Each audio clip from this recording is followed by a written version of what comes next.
Anders asks, how do you keep aim on your goals and separate yourself from the demands of the external world? Andre, I'll take this one first. I don't know what to tell you other than it's unbelievable for me how much the external world has not factored into my decision making. I've talked about, if you've been watching the show long enough, that first F on a test in 4th grade and literally making that transition to I'm gonna fight the market, and I've been fighting the market my whole life. I think for me it was the level of self-esteem that my mom instilled in me, plus some level of my own DNA. I think that's the friction at hand. Heck, a lot of the themes of our last question were on this, right? Like, what does the market want you to do, whether that's your parents or society, versus what you want to do. For me, it has a lot to do with intestinal fortitude, a gorilla monsoon WWF reference. I think it's surrounding yourself with people that give you permission to take that risk. That to me is the most practical version of what I'm giving you, other than you gotta be born with it. It's finding those like-minded people who are taking those similar risks and give you, through their own actions, a little more oomph. Or if you're amazingly lucky to have the parental or mentor infrastructure above you that created that context. Case? I think focus is everything. I think that you can do 10 things poorly or one thing well. And saying no is something that I only learned late in my career. Still suck at it. I still suck at it right now. Saying no is so hard. But the truth is, like, we're surrounded by leeches, bloodsuckers, and vampires. And those are people that want to take, and they don't give back.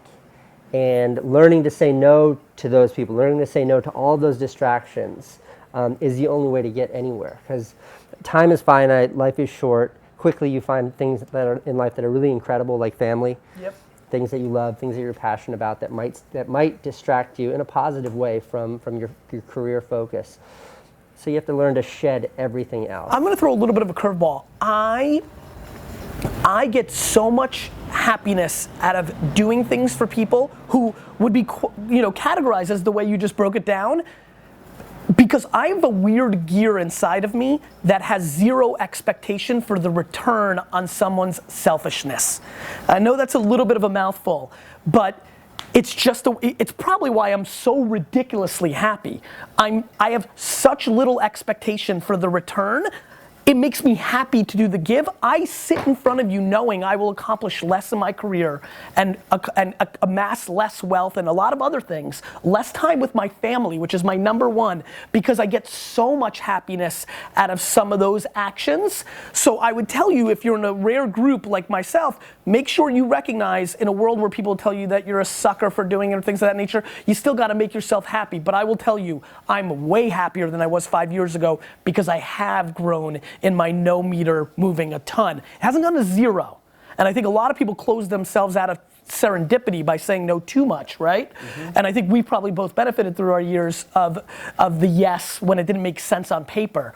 But I'm with you, man. I made a video a long time ago, the yes virus. It's like the sickness of just saying yes all the time, and it's a tough one. Yeah, and I made a movie that's just say yes. Like, I believe in saying yes. I believe in embracing risk and embracing chance. You think you need to say no more as you get older? I just think it's a learning curve, a very steep learning curve, to understand when no is appropriate and when yes is appropriate. And until you learn that, you default to yes. It's a really, or no. My dad defaults to no.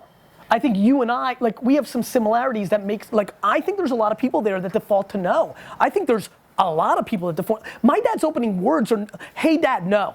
I can't, I was gonna say, how was your day? No is not a proper, I know a lot of people that default into no. I think we happen to be surrounded by a lot of people that default into yes. Yeah, lucky yes. But I think, you know what? Actually, quick little side question of the day. Give me, are you a default yes or no person? I'm just curious for my own kind of polling. India, move it along.